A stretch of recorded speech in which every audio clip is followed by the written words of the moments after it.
President Uhuru Kenyatta is in Mombasa on a working holiday. We saw him open a KDF shipyard,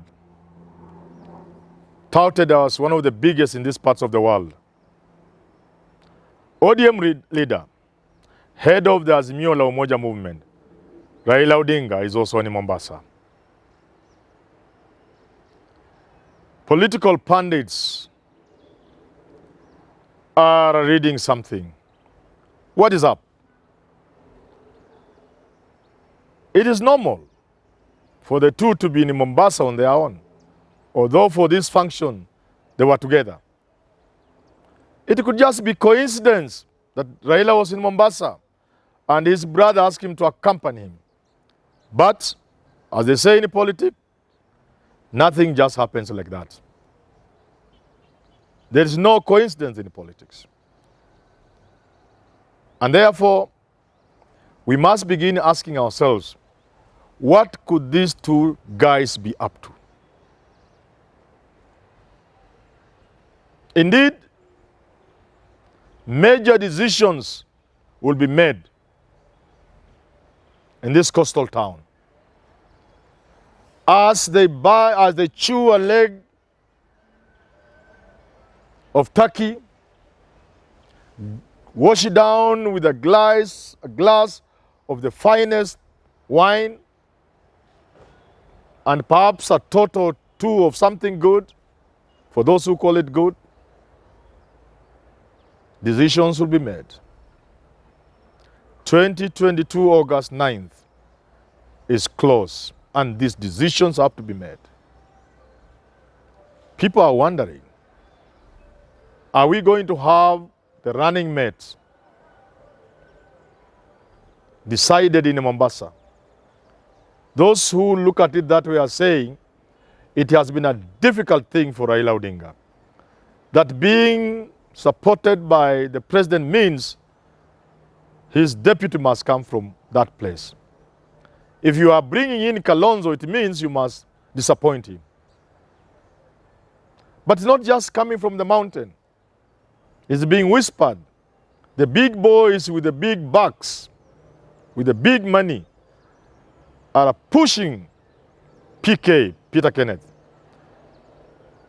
And other people are advising Raila to look further than PK. To look for somebody who comes with political capital. Somebody whose name on the ballots will ease your way around the mountain. So people are looking and say, okay, fine. As the two gentlemen move around on government projects, they will be deciding the running mate once and for all, if they haven't decided. They will be putting things on the table to do with the next year's election. They will be looking at intelligence reports and what those reports say about the campaign of William Samoei Ruto. Remember this.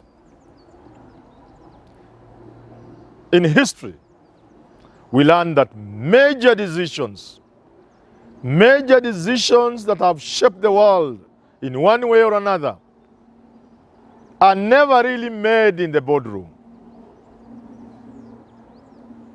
Decisions that run a country are never made in cabinet. And thus, the growth of the term kitchen cabinet. Decisions that affect wars and nations were never really made by the King's Council. Neither were they always made in a formal meeting. The decisions leading to the Second World War, made by the major players, the Western Allies, Churchill, Roosevelt from America, Stalin, they were never really made very formally.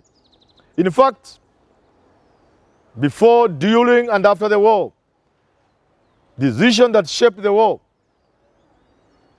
the post-war decisions that created the modern world, that divided the world into East and West, where one side of the Allied forces, led by Stalin, went into a Cold War with the others, Britain and America. They were never really made when these gentlemen met. Some of these decisions were made in formal meetings over telephone calls. So it will not be surprising that far-reaching decisions from Mombasa will be made. So that if you are expecting Raila and Uhuru to make a major decision after meeting at Harambee House, you are wrong. After meeting in State House, Mombasa or Nairobi, you are wrong. There will be people, shakers and movers, who would coincidentally bump into Raila and perhaps Uhuru, just bump into them while they are enjoying lunch somewhere in Mombasa. That man who is just by coincidence joining them and even staying no longer than 10 minutes with them could be carrying the most important message that will lead the two gentlemen into making a major decision. So, from where I sit, and I'm sure there are many other pundits, I believe the decisions that will shape the next phase, which is the actual election phase, will be made in Mombasa. Remember, February people are moving. The law requires public servants, ministers, and all those other people in government to move by 9th of February. The law requires people to move here and there. So there will be movement, major movement. That is going to be a subject of discussion in Mombasa between Raila and Uhuru. Let's be very honest. We stop this hypocrisy and pretense here. Tunajifanya hapa. There are things that we can talk about and there are things we cannot talk about. Sisi tukiwa Nyanza hapa, we are one. Na tumekuwa pamoja siku zote. We are one people. Ama namna gani? Kwetu ni hapa juu. Na ndipo tumeongea pia na tuliongea vizuri sana. Tumekubaliana sisi wote. Na mzee wetu Prime Minister Raila Odinga ndiye anatuongoza. Na tumekubaliana safari hii sisi watu wa Nyanza tutasimama pamoja kama mtu mmoja. Na tutasimama sisi wote pamoja. Sasa nikisema hivyo nimefanya makosa. Na mimi sichakuuliza wewe ruhusa, unipee ruhusa mimi nisimame pamoja na Prime Minister Raila Odinga. Sichakuuliza ruhusa, unipee ruhusa nisimame na Mheshimiwa Rais. Mheshimiwa Rais is my boss. Ndiye amenipea kazi nifanye, akiamuru vile tunaenda. It is logical mimi nikiwa waziri wake wa usalama. Mimi napiga laini mahali Rais amepiga laini ama namna gani? Hapana. Tufanye kazi. There is a way in which a country is led. Tusisikize hii maneno. Hawa watu mambo mdomo tu kila siku huku kelele kusunguka, hakuna kazi. Walikuwa wapi wakati tulikuwa hapa? Sasa watu wanaanza kujifanya hapa. Oh, mimi nimemletea ile, nikamletea ile ingine. Ile poti ilikuwa huko. Wale watu niliona wakati ile poti ilianza kujengwa, walikuwa Mheshimiwa Uhuru Kenyatta na Mheshimiwa Raila Odinga. Tukiwa pale kuamuru tuanze kazi. Na hiyo poti imetengeneza ikakuwa. Sasa watu wameanza ni msunguko tu. Mtu karibu sasa waanze kusema unajua mimi hata hawa watoto wenu mimi ndio nimewazalia. Ai. Wakenya tunaelewa hii maneno vile iko. Tuache porocho, tufanye kazi ile tumepewa tufanye. Na tuache propaganda. Wananchi tumekubaliana. Basi tukae pamoja vile viongozi wetu wanatuelekeza. Na tuweke amani. Wakati huu ni wakati wa kuweka amani. We want them to decide. Matiang'i, Mucheru, Wamalwa and the other cabinet secretaries. You must decide whether you are going to serve the Kenyan people and prepare our next general elections together with IEBC in a non-partisan manner, or you are going to be agents and mobilizers of ODM and the opposition. It is also unacceptable for the person in charge of the entire police force in Kenya, the Minister for the Interior, and his defense counterpart, to purport and to be seen as partisan at this critical time. Kama mumeshindwa na kazi ya kulinda Wakenya wote, na kufanya general election in a fair manner, in a non-partisan manner. Mutoke, muvae badge ya ODM, muende mkuwe agent wao. Nataka kumuuliza Wafula Chebukati. IBC is independent. You have no business calling Fred Matiang'i and Muchero to a meeting when it is in public domain that they have already taken sides. They are not independent to plan elections with them.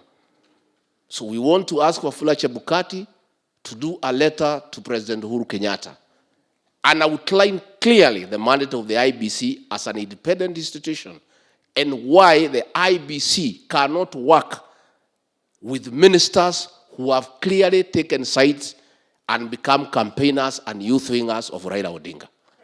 And he must tell the president to move those people from those dockets if he must keep them in the cabinet for the purposes of the election. CS Matiang'i and CS Mucheru. Those two public servants have made a public declaration about the candidate they are going to support in 2022. And therefore, they do not have the competence to superintend elections this year because they are partisan. We want to tell the two ministers, step aside, allow non-partisan independent body to conduct elections. Because once that happens, the Kenyans are going to have faith in the electoral system. Mucheru wakati wake umeisha, huyu Matiang'i wakati imeisha, na nasikia anatafuta viti huko.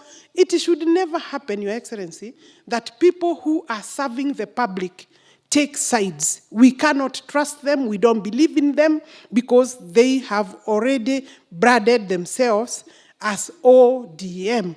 We are the Kenyan public, we are paying them, and they... The man, the woman who will step in to finish the term, to be minister, to fill in the vacuum left by those ministers who have resigned to join Ruto. The name of that man or woman is being decided in Mombasa over this Christmas holiday. So those who like to lobby, my advice to you, quickly board a plane and go to Mombasa. Find a way of getting close to these two movers and shakers and put in a word for your person if you want them to be minister. Because many ministers will leave, some ministers will leave. That vacuum cannot be sustained for 6-7 months. People will be made ministers. So yes, the decisions we are likely to get from Mombasa will affect the 2022 election in a way many people will not want to imagine today. In fact, in the early days of January, the kind of announcements we are going to get will shake and shock the country.